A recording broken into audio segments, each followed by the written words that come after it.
sur une note positive, histoire d'aborder au mieux le début de la compétition face à la Macédoine vendredi. L'ultime occasion pour les joueurs en balance de décrocher leur place pour Cracovie. Première information côté français sur cette défense. 0-6, on a mis les cadres, supposés cadres.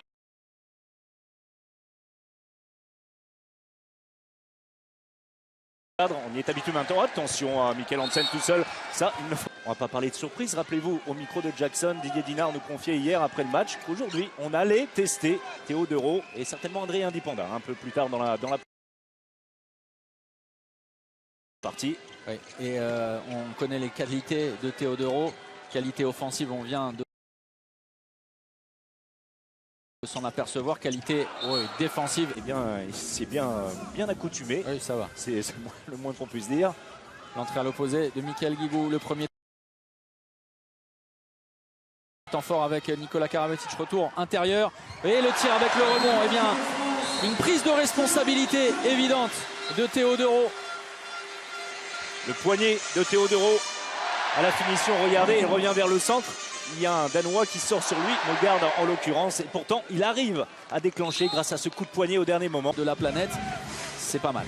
Henrik Molgaard qui, petite info au passage, va poursuivre son aventure du côté du PSG. Rasmus Lauge-Schmidt, l'entrée à l'opposé. Ouais, c'est bien fait, c'est très bien fait. Van Hansen, et c'est un mouvement d'école vraiment effectué par l'équipe du Danemark. Alors on met en exergue la qualité du jeu scandinave, particulièrement. Le garde averti verbalement et Gudmundsson également.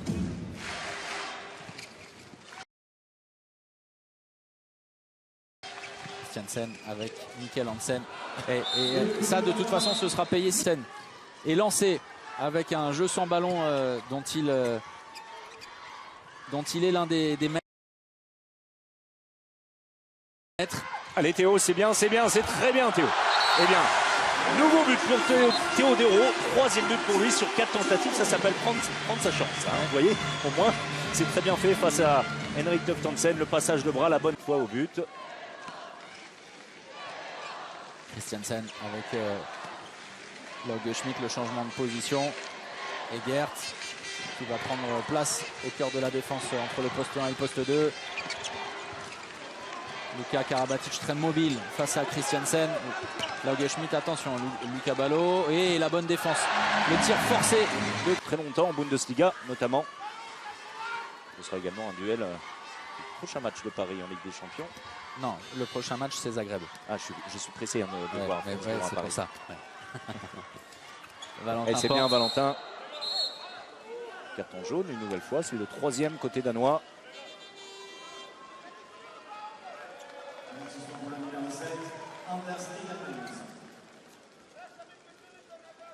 Le silence dans l'accord Hotel Arena.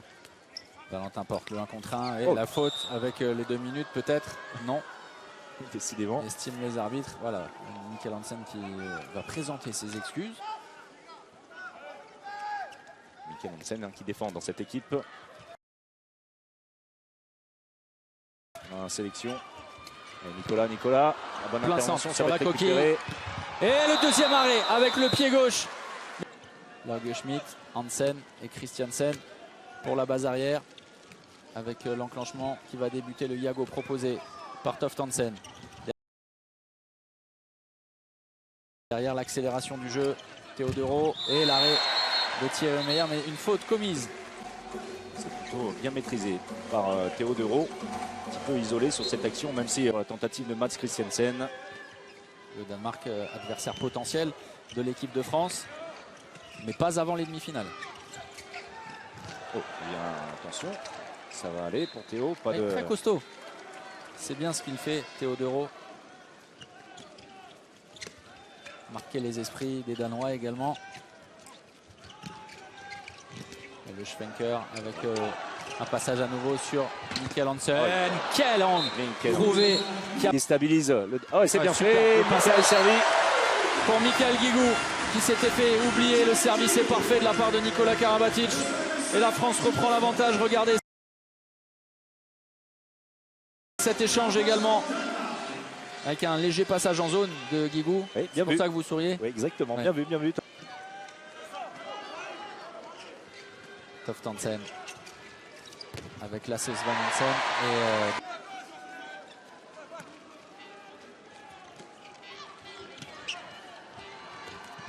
et là, Auge Schmidt, première, le tir en appui. Thème annoncé par Nikola Karabatic.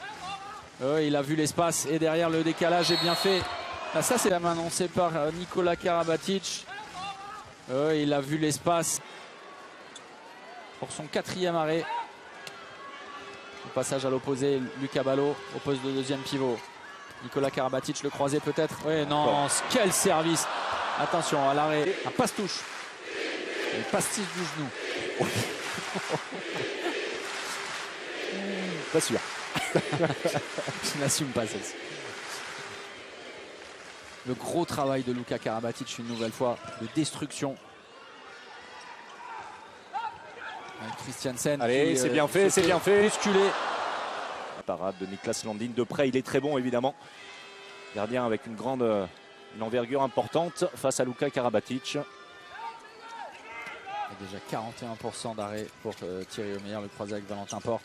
Dans le secteur central et dans le trafic, Nikola Karabatic. Oh là là, quel boulot. Sans engager le moindre mouvement ou alors en fin de montée de balle, voire engagement rapide. C'est ce qu'on a vu tout le long du championnat du monde au Qatar. De plus en plus, on s'appuie sur ce genre de système, d'autant que Cédric Sorando et Luka Karabatic sont deux pièces essentielles en défense. L'entrée d'un joueur que vous aimez particulièrement, François-Xavier Damiens. Surveiller les prochaines années. Très vif, on vient de le voir. Alors celui que j'aime particulièrement. Surveiller les prochaines années. Très vif, on vient de le voir. Daniel Narcisse, on vous le disait, c'était une revue d'effectifs grandeur nature avec les cadres présents cet après-midi, dont fait partie évidemment Valentin Porte, le buteur sur cette action. Dans l'intervalle, il est revenu intérieur. Et la puissance de Valentin face à Auge Schmidt. Ensuite la solution entre les jambes. Il a été sur le terrain, et bien il a été performant.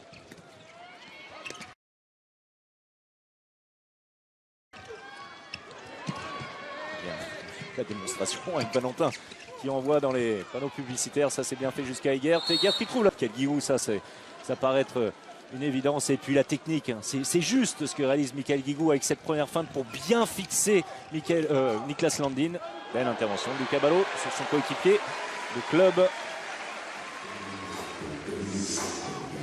Egert qui va se repositionner sur son côté gauche. Auge Schmidt pour Henrik Molgaard, servi à nouveau par Mikkel Hansen, peut-être le bras levé, ça y est c'est fait, il va falloir trouver une solution, c'est bien Luka Karabatic qui a récupéré le ballon, la solution à gauche avec Michael Guigou et l'ajustement français, bien Gudmundsson qui a également une histoire de vice entre guillemets avec l'équipe de France, puisque c'est lui qui était à la tête de l'équipe nationale d'Islande lorsque celle-ci a perdu en finale des Jeux Olympiques de Pékin.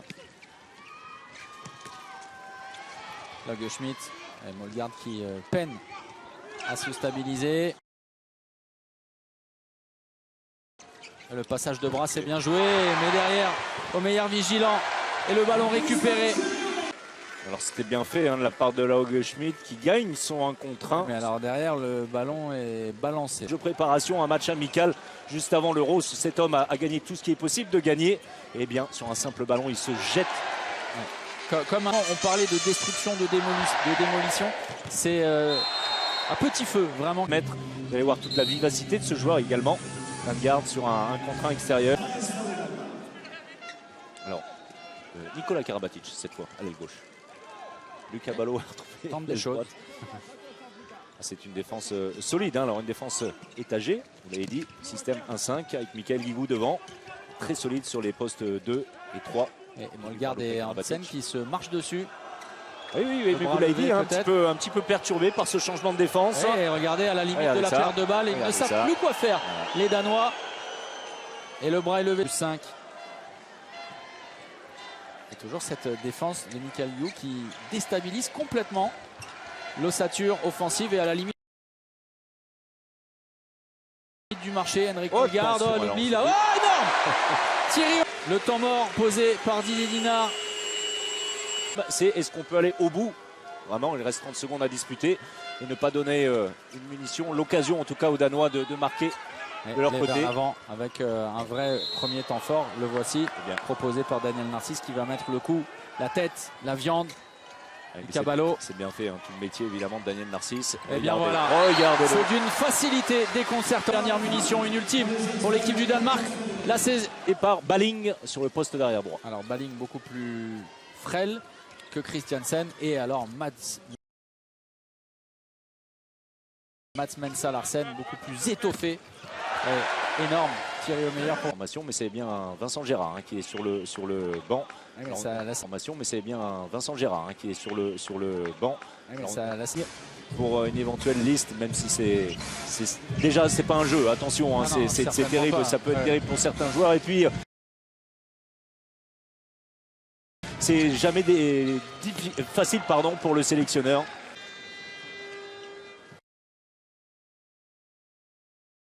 Ouais, mais si je vous parle d'information, c'est surtout ça. L'étendue de ce qui pourrait constituer une blessure. Dipanda, Samuel Onrubia, vos choix. Ah, on vous pose clairement la question. Thomas, non mais on vous pose clairement la question. Je n'ai pas la prétention d'être sélectionneur. C'est pas que je fuis votre question, mais allez, ouais, jusqu'au bout. Ouais, magnifique Valentin Porte. Début de cette Golden League. Et donc l'un des grands perdants de ce week-end pourrait être Adrien Dipanda. On le sait alors en indélicatesse avec sa cheville. Oui. Hein, quelques doutes sur l'état physique. Allez, ça va fonctionner pour Daniel Narcisse avec joueur dont on ne parle pas beaucoup et qu'on a très peu vu. Très peu vu. Il est associé une nouvelle fois. Nedim Remili, perte de balle. On va revenir à la faute supposée de Molgaard sur Luka Karabatic. Et alors les deux postes 3 danois sont assez monstrueux. Toft Hansen et Henrik Molgaard face au petit gabarit. Quentin Mahé, Remili. Mahé justement, mais avec sa vivacité, il peut faire la différence. Le bon arrêt de Lauge Schmidt sur cette action qu'il connaît parfaitement. Dessus sur Henrik Molgaard, le bras qui se lève. Nedim Remili. Et attention Quentin Mahé, il faut trouver une solution de tir parce que sinon... Nedim. Oui, c'était parti très vite. C'est surtout Samuel Onrubia qui passait par là. Qui a failli se le manger en pleine tête. Au premier poteau. Parce que c'est un vrai temps faible dans cette deuxième période. Toujours 5 buts d'avance effectivement pour l'équipe de France. Mais ne pas laisser le Danemark espérer revenir dans cette partie. Samuel Onrubia avec Nedim Remili. Le jeu sans ballon, la série de croisés. Retour intérieur. Daniel Narcisse. Daniel Narcisse qui après 5 minutes de disette, on l'a vu. Au niveau offensif, côté français, eh bien plane une nouvelle fois dans Bercy. Alors si je vous dis ça, c'est que avec une perte de Mats Christiansen en particulier qui pourrait peser très lourd. Et cette défense en 1-5, comme dans la deuxième partie de la première période, c'était Michael Guigou qui est désormais sorti, blessé qu'il était. Superbe agressivité de Nedim Remili et Quentin Mahé aux avant-postes avec cette défense étagée. Bien et fait. Le décalage au premier poteau. Et par Mortensen, remplacé Anders Egert. Lui évolue également Bundesliga à Hambourg. Narcisse avec Remili, le passage de bras, on repasse par Narcisse. Il tente de perdre. Daniel Narcisse est conservé. Cédric Sorando à l'intérieur. On a une défense 0-6 classique, solide, côté danois. Alors ici Quentin Mahé. Alors ça, s'il pouvait se faire un petit plaisir personnel d'aller battre Rasmus Lauge Schmidt en 1 contre 1. Voilà. Ça serait petit, vous allez me dire, mais c'est souvent lui, le Danois, qui est préféré du côté de Flensburg sur une position de meneur de jeu. Il avait l'opportunité dans l'intervalle externe. Quentin Mahé, il a préféré servir Daniel Narcisse en échec au tir.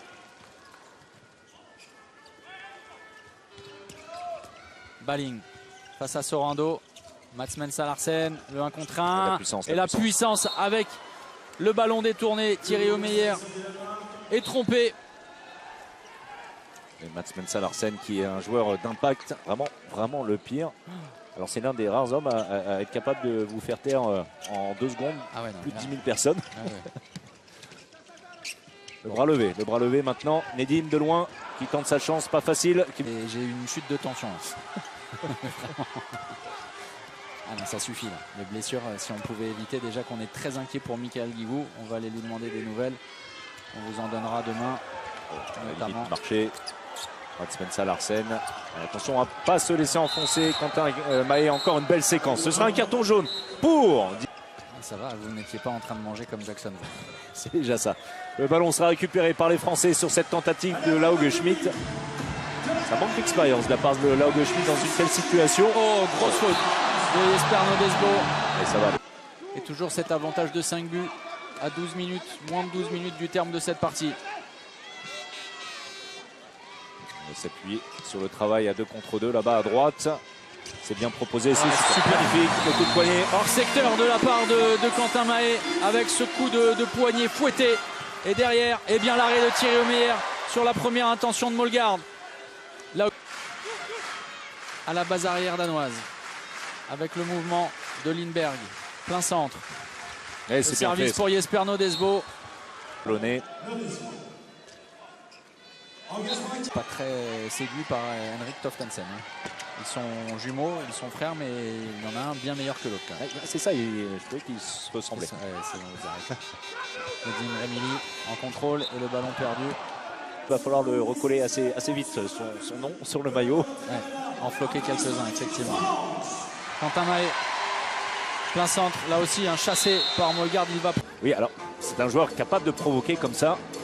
On aimerait parfois qu'il le fasse, alors non pas sur un dribble, et c'est un petit peu dommage parfois. Mais c'est vrai qu'il faut utiliser les qualités de... Oh là là, enrhumé. Mats Spencer Larsen. Ils sont un petit peu devant dans ce secteur.